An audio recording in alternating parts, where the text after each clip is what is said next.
내 아버지는 서울에 계십니다. 허해란.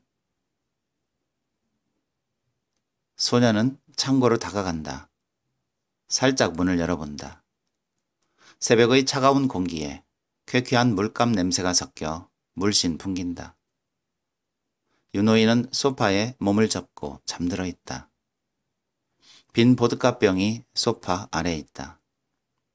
소녀는 이젤과 양철통을 지나 큼직한 박스 앞에 쭈그리고 앉는다. 박스 안에 버려진 것들을 살펴본다. 구겨지고 찢어진 그림들이 몇 장 있다. 그 중에 손상이 덜 된 것을 고른다. 작은 캔버스 하나가 눈에 띈다.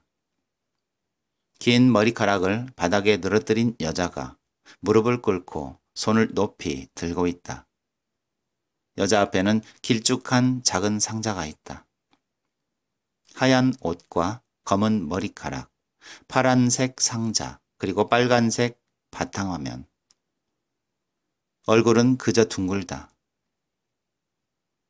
그림이 너무 깜깜해. 뭐야, 얼굴도 제대로 그려지지 않았잖아. 낮에 시장에서 보았던 여자의 목소리가 되살아난다. 소녀는 창고의 모퉁이로 간다. 겹겹이 포개진 크고 작은 그림들을 헤아린다. 없어. 이것도 마찬가지야. 죄다 똑같아. 하나하나 짚어나가며 숫자를 세듯 중얼거린다. 사람의 얼굴이 제대로 그려진 그림을 한 점도 발견할 수 없다. 제값을 매길 만한 것이라곤 눈을 씻고 찾아도 없다. 소녀는 한숨을 쉰다. 사람들이 좋아하지도 않고 잘 팔리지도 않는 그런 그림만 그리는 유노인을 이해할 수 없다. 하나같이 그림이 비슷해. 빨갛고 새카맣고 하얗고 얼굴은 그냥 동그라미고. 시장에서 봤던 젊은 여자는 유노인의 그림이 영 못마땅한 눈치였다. 옆에 있던 남자가 그림에 관심을 보이자 그의 옆구리를 쿡쿡 찌르면서 다른 그림을 찾았다. 더듬거리는 러시아어와 몸짓으로 멀리 보이는 이슬람 사원을 가리켰다. 소년이 고개를 저으며 없다며 대꾸하자 레닌이나 푸스킨의 그림을 그린 건 없냐고 또 물었다. 아무런 말도 안 하는 소년에게 옆에 있던 남자가 불쑥 물었다. 너 고려인이냐? 소년은 못 알아들은 척 어깨를 으쓱했다. 낡은 소파 위에 잠들어 있는 유 노인에게 다가간다. 담요를 끌어 덮어준다.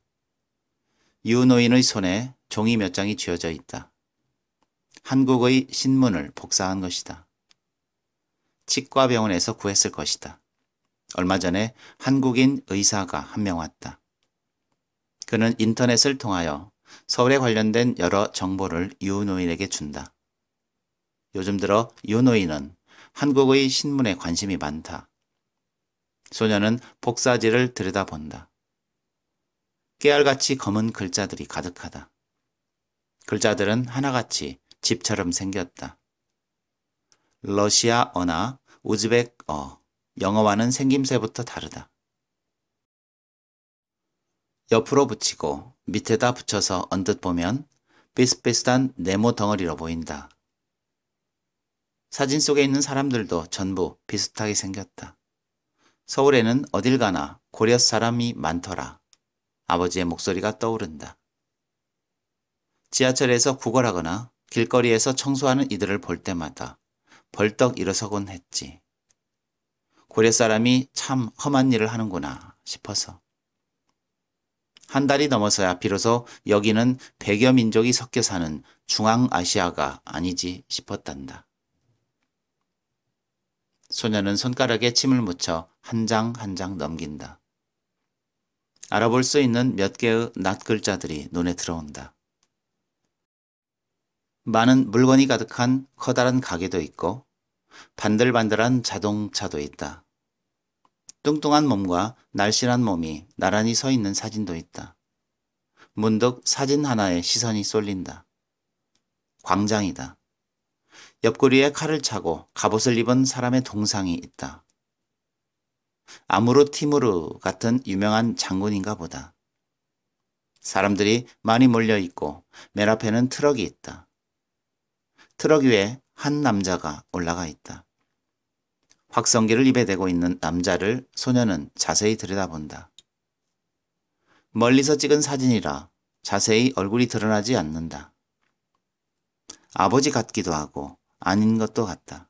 하지만 아닐 것이다.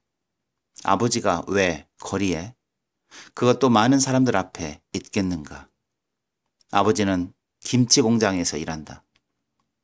소녀는 그림 2점을 챙겨 창고에서 나간다.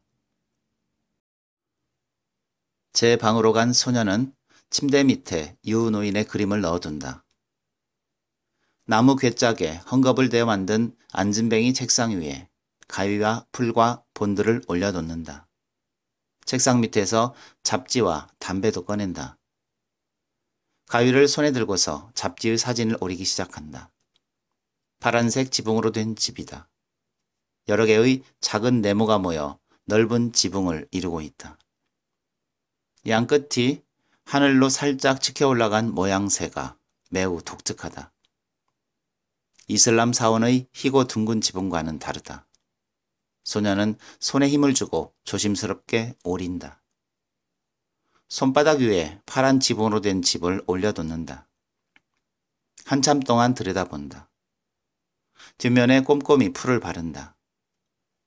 낡고 푹 꺼진 침대에 걸터앉아 어디에 붙일까 망설인다. 벽에는 이미 여러 사진과 엽서, 그림들이 붙어 있다. 화려한 옷을 입은 여자 영화배우 사진도 있고 사람들이 많이 모여있는 시장도 있다. 나무가 울창한 산과 계곡, 바다도 있다. 한가운데에는 배추를 담은 커다란 광주리 옆에 검은 장화를 신고 찍은 중년 남자가 있다. 소녀는 그의 얼굴과 손바닥에 있는 집을 번갈아 본다. 파란 지붕집을 시장과 강 사이의 공간에 붙인다. 벽을 바라보는 소년의 눈이 반짝반짝 빛난다. 책상 밑에서 담배를 꺼낸다. 50대쯤 되었을까? 시장에서 보았던 남자의 것이다.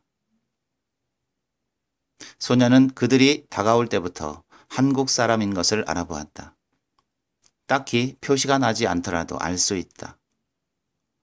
사마르칸트에서 1시간이나 떨어진 이 작은 마을에서 한국인 관광객을 만나다니 드문 일이다.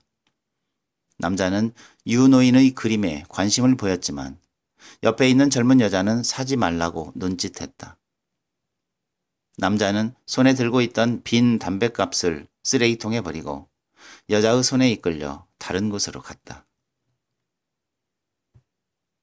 소녀는 담뱃값을 뒤집어 본다. 한 면에는 하나로, 반대쪽에는 하나로라고 적혀 있다. 소녀는 소리내어 글씨를 읽어본다.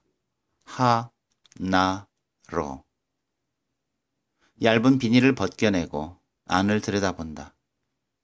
7개의 개비가 들어있다. 영어로 쓰여진 면에 본드칠을 한다. 꼼꼼히 본드를 바르고는 자동차 사진 위에 붙인다. 손가락으로 사진들을 하나하나 짚으며 중얼거린다. 남대문과 한강, 남산, 그리고 이건 한국의 집. 아빠가 다니는 공장, 자동차와 버스, 아빠가 피울지도 모르는 담배. 소녀는 턱을 괴고 벽을 물끄러미 바라본다. 사진 속 중년 남자 얼굴을 가만히 손가락으로 쓸어본다. 벽에 붙은 담뱃갑 속에서 담배 한 개비를 꺼낸다. 길쭉한 개비를 만져본다. 코끝에 대본다. 씁쓸한 탄 냄새가 감돈다. 입에 대고 후후 연기를 빨고 뱉는 신용을 내본다. 하나로 라고 적힌 필터를 손가락으로 짚고 검정색 사인펜으로 글씨를 써내려간다. 또박또박 한글로 쓴다. 네, 아버지는 서울에 계십니다. 글자가 보이도록 뒷면에 풀칠을 한다. 여러 사진이 붙은 벽을 살펴보다가 밤의 불빛이 반짝거리는 강가에 담뱃개비를 꽂는다. 소녀는 물끄러미 담뱃개비가 꽂힌 강물을 바라본다. 키슬리 말랐고 말랐고. 대문 밖에서 외치는 여자의 가랑가랑한 목소리에 소녀는 정신이 퍼뜩 난다. 책갈피에 꽂아놓은 돈을 집어들고 나간다.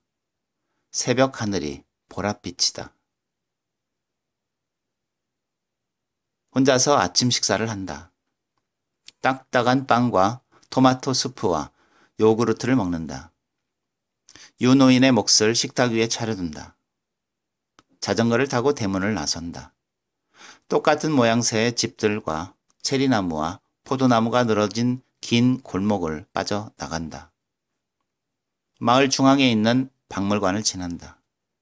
두건을 머리에 쓰고 장갑을 낀 여자들 몇몇이 부대를 들고 걸어간다.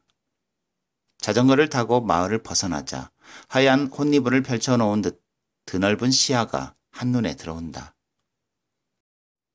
목화밭에는 벌써 많은 사람들이 모여 있다. 마을 사람들과 교사들, 4학년에서부터 11학년까지의 학생들이 모여 있다.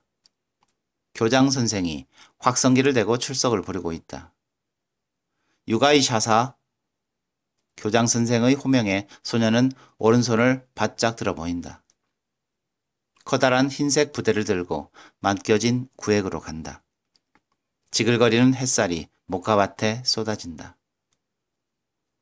줄맞춰 길게 늘어진 작달만한 목화나무와 군데군데 놓인 커다란 자루들을 건넌다. 흰 구름을 찢어 곱게 뭉쳐놓은 듯한 목화솜들이 후두둑 떨며 길을 내준다. 까스락거리는 마른 이파리들이 소년의 발치에서 비명을 지른다. 유가이샤샤. 다시 한번 소년의 이름이 울려 퍼진다. 유노인은 안 왔느냐고 마을 회장이 묻는다. 조금 있다가 나올 거라고 소년은 큰 소리로 대꾸한다. 아침 해가 뜨겁다. 등이 후끈 달아오른다. 불덩이를 담은 커다란 솥뚜껑이 등판에 얹혀 있는 것만 같다. 너무 뜨거워서 살짝 움직이기만 해도 뼈마디와 살꺼죽이 아프다. 이러다가 또 목화밭에서 쓰러지는 게 아닌가. 소녀는 은근히 걱정이 된다. 푸른 이파리에 감싸인 하얀 목화솜들을 빠른 손놀림으로 훑기 시작한다. 할당량을 채우려면 부지런히 따야 한다. 빳빳이 마른 이파리가 손등을 사정없이 핥히고 지나간다. 농장의 모든 사람들이 모여 있는데도 목화밭에는 더운 정적이 감돈다. 소녀는 헐렁한 자루를 보며 한숨을 쉰다. 솜털은 눈송이 같다. 자루 속으로 들어가 금세 녹아버리는 눈. 머리에 파란 두건을 쓴 여자가 옆줄에서 볼록해진 자루를 확인한다. 여자의 자루가 동화 속에 나오는 크리스마스의 선물 보따리처럼 두둑하다. 교장 선생이 확성기를 입에 대고 외친다. 주민들은 물론 선생들과 학생 모두 열심히 해서 목화를 가장 많이 따는 집단 농장이 되자는 내용이다. 소녀는 유노인을 찾아 두리번거린다. 어지럼증이 인다. 햇살 아래 끝없이 이어진 목화밭이 파란 하늘과 뒤섞여 일렁인다. 저마다 맡겨진 구획 안에서 웅크리고 목화솜을 따느라 누가 누군지 분간할 수가 없다. 점심시간을 알리는 호루라기 소리가 난다. 소녀는 사람들과 섞여 목화밭을 빠져나간다. 대문을 열자 바둑이가 달려온다. 마당에 유노인과 젊은 남자가 서 있다. 세르게이는 사서 고생을 하고 있더군요. 비자가 아직 1년 더 남았는데도 그들과 같이 행동하고 있어요. 벌써 12일째 아무것도. 그는 소년을 보자 입을 다문다. 어깨를 으쓱하면서 유노인에게 덧붙인다. 걱정 마세요. 상황이 좋아질 겁니다. 조선족뿐만 아니라 우리에게도 희망이 있어요. 어르신도 국적을 회복할 수 있을지도 몰라요. 나만의 호적이 있다면요. 그는 소년의 어깨와 머리에 누덕누덕 묻은 솜털을 떼주고는 대문을 나갔다. K방적 회사에서 한국어 통역을 하는 그가 서울에 갔다 온 것을 소년도 알고 있다. 할아버지, 무슨 말이에요? 아버지가 사서 고생을 하다니? 유 노인은 잠시 말을 고르더니 대답한다. 사샤, 아빠는 잘 지내고 있다. 쉽지 않은 일을 하고 있지만 말이다. 걱정 말거라. 유 노인은 더 이상 입을 열지 않는다. 옆구리에 꽤 많은 분량의 신문이 끼어 있다. 소녀는 문득 새벽에 유 노인의 창고에서 보았던 복사지가 생각난다. 광장 앞 트럭 위에 올라탄 남자 사진. 소녀는 불안해진다. 소녀는 제 방으로 간다. 여러 사진이 오려 붙여져 있는 벽을 들여다본다.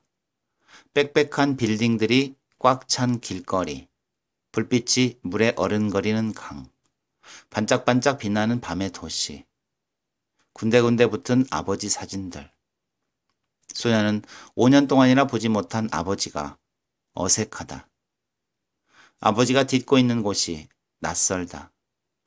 나무가 무성히 우거진 산을 본 적도 없고 불빛이 반짝이는 밤의 강물이나 도시를 본 적도 없다.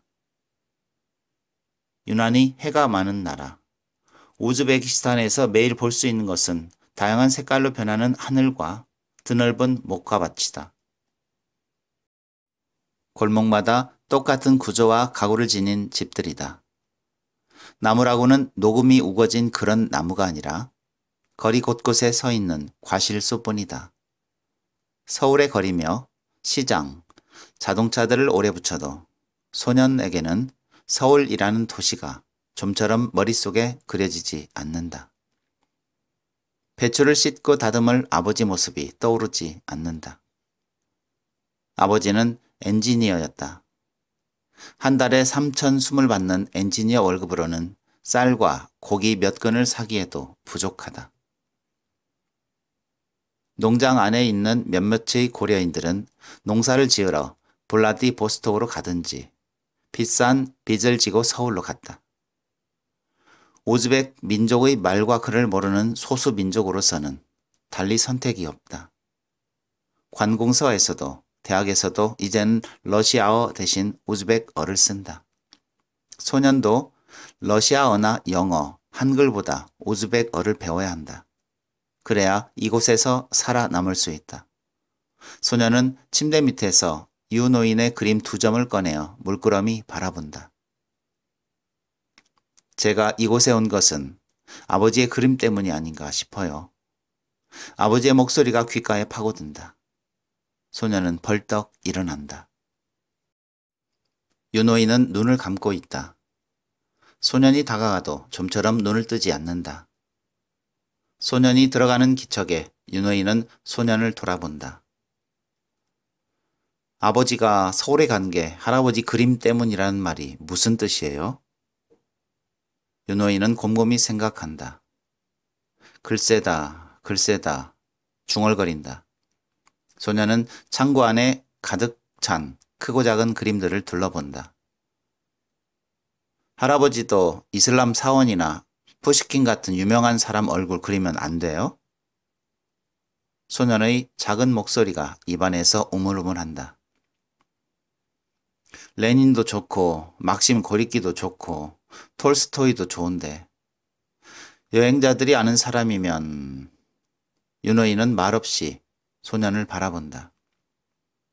그럼 다른 거라도 목가밭이나 철갑상어도 좋아요. 유노인은 여전히 아무 말이 없다. 뭐라고 말을 할 듯하다가 입을 다문다. 주름이 자글자글한 유노인의 얼굴에 설핏 미소가 떠오른다. 소년은 한숨을 푹 내쉬며 일어선다. 왜 할아버지 그림 속 사람들은 얼굴이 하나도 없어요? 눈도 없고 코도 없고 귀도 없고 그냥 만날 동그라미야. 유노인은 소년의 눈길을 쫓아 크고 작은 여러 그림들을 둘러본다. 왜요? 소년의 되물음에 그는 혼잣말하듯 중얼거린다. 노예니까. 노예는 이름도 없고 국가도 없고 얼굴도 없다. 유노인의 메마른 목소리에 일순 창고 안에는 정적이 감돈다. 이번에는 소년이 입을 다물어 버린다. 시원스럽게 대답하지 않는 유노인도 어두컴컴하기만 한 그림들도 못마땅하다. 괜히 물어봤다고 속으로 투덜거린다. 다시 제 방으로 들어온 소년은 침대 밑에 감춰둔 그림 2점을 가방 속에 넣는다. 부엌에 가서 김치도 2포기 꺼내서 그릇에 담는다. 지난달 서울에 다녀온 마을 사람이 신문지로 꽁꽁 싸서 가지고 왔다. 아버지가 직접 담근 김치다. 그림과 김치를 가방에 넣는다. 자전거 뒷칸에 싣고 대문을 나선다. 바둑이가 뒤쫓는다. 점심이 가까워지자 시장은 붐비기 시작한다. 소년은 뒷문 근처에 자리를 잡는다. 바둑이가 조금 떨어진 전봇대 근처에 오줌을 지린다. 볼록한 돈주머니를 허리춤에 찬 남자들이 서성거린다. 돌러러, 돌러러 중얼거린다. 외국인들이 달러를 환전하기 위하여 자주 드나드는 길목이다. 바둑이가 어디에선가 신문을 입에 물고 다가온다. 꼬리를 흔들며 소년의 발치에 신문을 뚝 떨어뜨린다. 타슈 겐트에서 발행한 고려 신문이다. 신문지를 제 혓바닥으로 핥으며 소년을 바라본다. 자, 이거 봐. 가져왔어. 까맣게 빛나는 눈동자가 이렇게 말한다. 소년은 피식 웃으며 강아지의 목덜미를 쓰다듬는다. 신문을 오래 붙이는 소년의 습관을 알고 있는 것이다. 그것도 어떤 신문에 소년이 흥미를 가지는 것까지도. 바둑아. 소년은 나직이 부르며 손을 내민다. 바둑이의 반들반들한 코가 손바닥에 와 닿는다. 소년은 이제 바둑이란 이름이 어색하지 않다. 아직도 그 이름이 마음에 들지는 않지만 윤호인은 한술 더 떠서 바둑이가 암컷을 낳으면 손녀, 수컷을 낳으면 손자라고 부르자고 말한다. 소년은 중얼거린다. 손녀, 손자. 무슨 뜻인지는 알지만 낯선 단어인 것은 분명하다. 바둑이는 신문지를 혓바닥으로 핥는다. 물기 먹은 신문지가 젖어든다. 글자가 더 새카매지고 사진도 진해진다. 눅눅한 신문지 속 사람의 얼굴에도 습기가 번진다. 작은 눈동자가 새카맣다. 머리카락과 귀도 축축하다. 지나가는 사람들이 소년의 작은 노점 앞에서 발길을 멈춘다. 러시아 아줌마도 머리에 터번을 감은 이슬람 신학생도 멈춰서 김치의 가격을 묻는다. 한국인으로 보이는 나이 어린 여자가 다가온다. 음악을 공부하러 왔다고 한다. 얘, 이거 어디서 난 거니? 여학생이 묻는다. 소녀는 자기도 모르게 불쑥 대답한다. 모이 빠빠 쥐부뜨부 시올레. 여학생은 눈을 크게 뜬다. 뭐라고? 너희 아버지가 서울에 계신다고? 소녀는 고개를 끄덕인다. 여학생은 알아들었다는 듯 고개를 끄덕인다. 소년과 의논 끝에 김치 한 포기를 700숨에 산다. 김치를 비닐봉지에 담아 들고 가는 여학생은 기분이 좋은 듯 콧노래를 흥얼거린다. 소년도 기분이 좋다. 공항으로 달려갈 수 있을 만큼 큰 돈이 모아진 것만 같다. 흠흠. 목을 가다듬고 또박또박 중얼거린다. 내 아버지는 서울에 계십니다. 땅바닥에 또박또박 글씨를 새긴다. 유사샤라고 쓴다. 땅바닥을 물끄러미 바라보더니 어깨가 풀썩 내려간다. 미냐 자붓 유가이 사샤. 소년의 입에서 묵뚝뚝하고 억양 없는 러시아어가 한숨처럼 흘러나온다. 유노이는 가이의 라는 말을 빼는 것이 옳다고 했다. 유가이가 아니라 유가 맞는 성이라고 가르쳐 주었다. 소년의 어머니의 성도 해가이가 아니고 허라고 했다. 공민증을 발급받으면서 러시아 군인들이 성을 잘못 적은 거라고 했다. 하지만 유 노인이 가르쳐준 대로 말하면 아무도 알아듣지 못한다. 고려 사람이 많다는 김병화 농장이나 폴리따젤 집단 농장은 그런 이름이 통할까? 소녀는 고개를 흔든다. 여기는 샤흐리 샵스다. 아무르 티무르가 태어난 작은 마을이다. 지난주에도 모슬렘인 후산에게 유가이와 유에 대하여 이야기해 주었을 때 그 애는 이해를 못했다. 그러니 계속 유가이여야 한다. 손바닥으로 글자가 새겨진 땅바닥을 휘젓는다. 희미해진 글자에 바둑이가 다가와 코를 댄다. 집시들이 힐끔힐끔 바라본다. 아까부터 소년의 주변을 맴돌고 있다. 헝클어진 머리카락과 옷차림이 너저분하다. 한 아이가 와서 소년의 노점 주위를 돌아다니고 가면 다른 아이가 와서 똑같이 서성거린다. 그때마다 점잖게 엎드리고 있던 바둑이가 몸을 일으킨다. 치렁한 두건을 늘어뜨린 여자아이 집시가 다가온다. 연기가 모락모락 나는 냄비를 들고 있다. 점을 쳐주게 놓으라고 말한다. 소녀는 고개를 내젓는다. 집시는 물러서지 않고 바닥에 쪼그리고 앉는다. 발등까지 치렁하게 내려오는 제 겹치마를 만지작거리며 중얼거린다. 맛있겠다. 김치를 보면서 입맛을 다신다.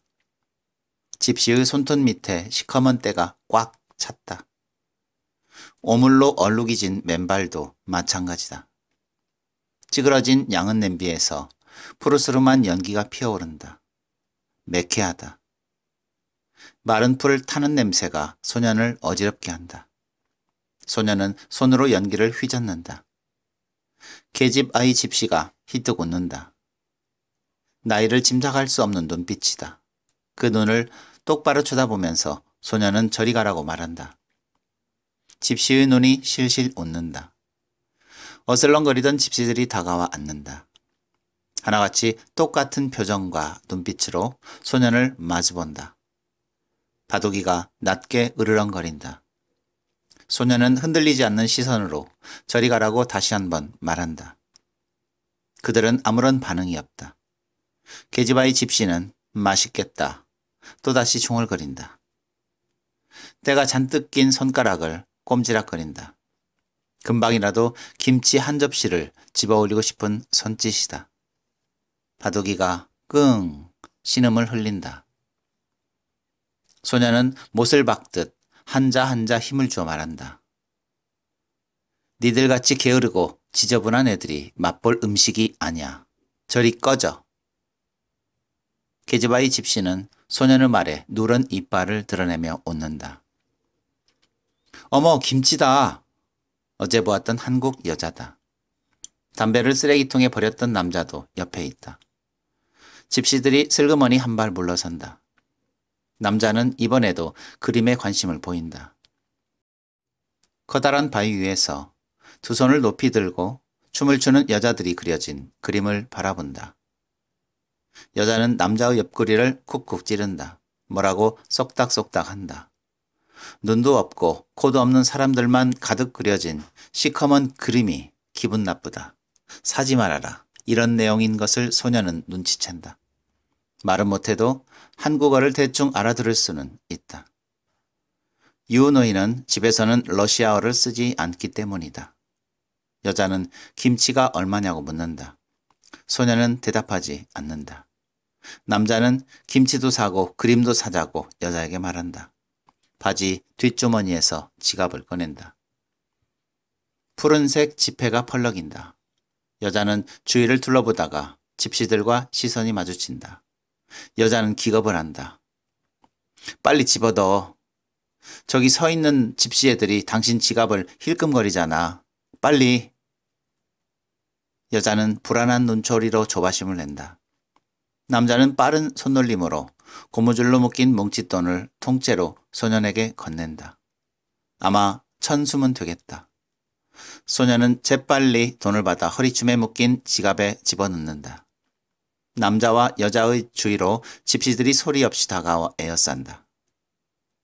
당황하는 외국인들을 보고 요요히 웃는다. 계집아이 집시가 남자의 뒷주머니에 성큼 손을 집어넣는다. 저리 가! 남자가 큰 소리로 외쳐도 집시들은 아랑곳 없다. 더러운 손들이 일제히 남자의 배낭과 여자의 핸드백, 목걸이와 옷에 뻗치기 시작한다. 여자가 비명을 지른다. 집시들은 더 집요하게 달라붙는다.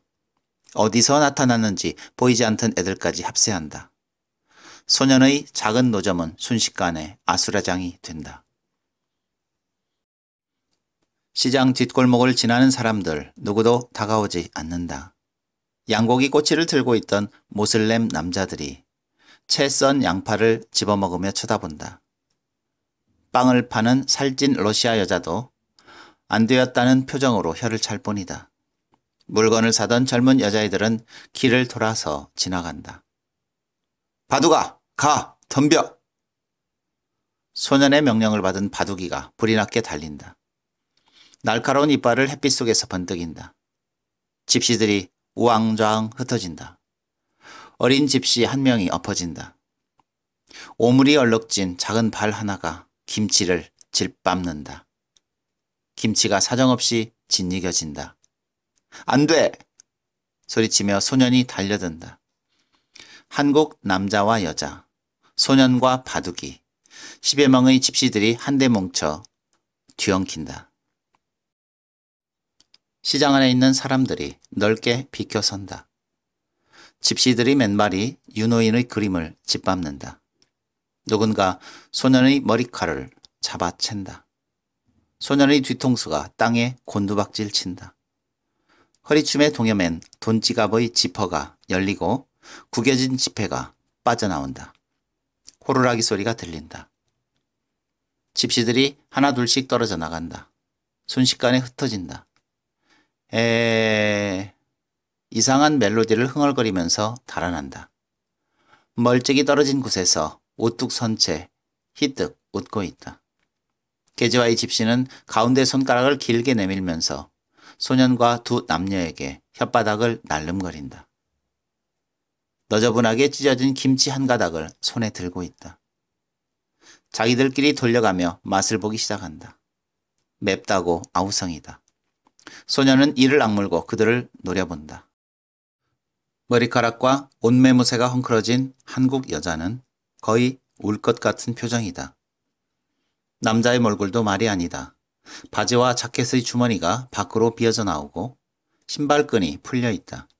그들은 뒤늦게 나타난 경찰에게 눈길도 주지 않은 채 버림받은 난민처럼 두 손을 꼭 붙잡고 시장을 빠져나간다. 이미 값을 지불한 윤호인의 그림도 팽개쳐 둔 채 시장을 벗어난 소년의 자전거는 대로를 달리기 시작한다. 바퀴 하나가 빠진 채로 느리게 굴러가는 낡은 소련차를 지나친다. 삐쩍 마른 두 마리의 야윈 말이 건초가 가득 들어있는 수레를 끌고 도로락 도로락 달린다. 마차에서 빠져나오는 마른 풀 이파리들이 소년의 자전거 바퀴에 감긴다. 자전거 핸들을 쥔 소년의 손등이 말의 귓가를 스친다. 힝! 말이 고개를 높이 쳐들며 아프다고 외친다. 굵고 깊은 말의 울음소리가 도로에 울려 퍼진다. 소년은 너무 웃어서 눈물이 번들번들하다. 좁은 골목길로 향한다. 공터에서 웨딩드레스를 입은 신랑 신부와 한 무리의 사람들이 춤을 춘다. 거리 악사들이 모슬렘의 민속음악을 연주한다. 일주일 낮과 밤 동안 계속될 잔치에도 지치지 않는 사람들이 우우 함성을 지른다. 누군가 돈을 공중에 뿌린다. 사방에서 지폐가 나풀거린다. 1숨짜리 한 장이 목가슴처럼 사뿐히 날아온다. 소년의 상처난 볼을 스치며 떨어진다. 희고 둥근 지붕으로 된 사원을 지난다. 음울한 주문을 외우듯 경전 읽는 낮은 목소리들이 들린다. 저음의 피리소리 같다. 소년과 바둑이는 지치지 않고 달린다. 목화밭은 아직 한산하다. 점심시간이 끝나지 않았다. 목화솜을 트럭에 싣는 몇 사람이 보일 뿐이다. 한 사람은 수첩에 기록을 하고 한 사람은 자루를 뒤집어 하얀 손뭉치들을 쏟아낸다. 교장 선생이 앉아있던 자리에는 교직원과 학생들의 출석부가 있다. 10월의 가을 햇살이 땅에 더운 숨을 내뱉는다. 소녀는 깊은 바다에 잠기듯 어지럽고 아늑하다. 제자리에서 자전거를 타는 것만 같다. 잘게 찢어진 구름 같은 목화 송이들이 끝없이 펼쳐져 있다. 소년의 얼굴은 목화 솜털처럼 하얗고 바싹 말라있다. 꾹 담은 입술에 땀이 스며든다. 짭지름하다. 소년은 자전거 핸들을 놓쳐버린다. 굴러떨어진다. 허리만큼 닿은 목화 줄기들이 쭉쭉 뻗어오른다. 복사뼈와 종아리, 허벅지를 찌른다. 살이 긁히고 피가 맺힌다. 소년은 창고문을 와락 열어 제친다. 윤호인은 없다. 햇살이 부서져 내리는 환한 공중에서 오래 묵은 먼지가 제멋대로 춤을 춘다. 아직 비우지 않은 물통에도 먼지가 얇게 내려앉아 있다.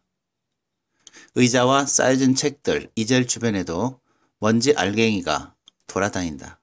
먼지는 햇살이 만들어낸 밝은 공간, 문에서 바닥까지 비스듬하게 뻗은 사각형의 긴 공간 안에서만 날아다닌다. 소년의 머리카락은 헝클어지고 온몸에는 흙과 흰 목화 솜털이 묻어있다. 긁히고 찢어진 상처에서 피가 흐른다. 소년은 누런 천으로 뒤덮인 커다란 그림 앞에 선다. 천의 한 귀퉁이를 잡고 힘껏 잡아당긴다. 벽화를 덮고 있던 천이 자르르 쏟아져 내린다. 온통 빨갛다. 소년은 두어 걸음 물러나 그림을 노려본다. 많은 사람들이 그 안에 있다. 관을 둘러싼 촛불들과 주위에 앉아있는 사람들, 손을 높이 들고 머리를 조아린 여인과 몸을 축 늘어뜨린 어린아이, 기차 옆에 쪼그리고 앉아 오줌을 누우는 노인, 두 손을 가슴에 모으고 노래를 부르듯 서 있는 남자, 곡괭이를 들고 갈대밭에 서 있는 남자, 커다란 책을 손에 들고 있는 아이. 그들의 옷은 하얀색이거나 청색이다. 자로 잰 듯 반듯한 몸이다. 하나같이 얼굴이 없다. 눈과 코가 없는 둥근 공간뿐이다. 얼굴 없는 그들이 유노인의 화폭 안에서 소년에게 다가온다. 눈을 그려달라고 애원하는 것만 같다. 그림 때문이야. 소년은 소리친다. 엄마가 죽은 것도 아버지가 돌아오지 못하는 것도 모두 다 그림 때문이야. 아버지는 3년 동안만 서울에서 일하고 돌아오겠다고 약속했다. 서울에서는 열심히 일만 하면 돈을 벌 수 있다고 했다. 그 돈이면 소년과 유소년이 굶지 않고도 살아갈 수 있다고 했다. 그림 때문이야. 소년은 다시 한번 소리친다. 그림의 맨 구석에 한 여인이 있다. 가슴에 두 손을 포개고 반드시 누워있다. 한 아이가 옆에 앉아 그녀를 내려다본다. 그녀 옆에 작은 비석이 있다. 고, 허, 나타샤 라고 한글로 적혀 있다. 무슨 뜻인지 모르지만 유노인은 고라는 말을 반드시 적어야 한다고 말했다. 삼배 옷을 입은 소녀는 유노인이 시키는 대로 조문객들에게 절을 했다. 문도 안 닫히는 낡고 작은 버스에 관을 올려놓았다. 산에 묻어야 한다고 유노인은 말했지만 이곳은 산이 없다. 농장에서 조금 떨어진 공터로 갔다. 공동묘지다. 자갈밭을 파고 시신이 들어있는 관을 묻었다. 다른 사람들처럼 소년도 돌멩이를 집어 엄마를 덮어주었다. 소년은 주먹을 쥐고 그림을 두들겨 댄다. 그림이 흔들린다. 그림 속에 있는 기차가 덜커덩거린다. 화물을 싣는 옹색한 기차다.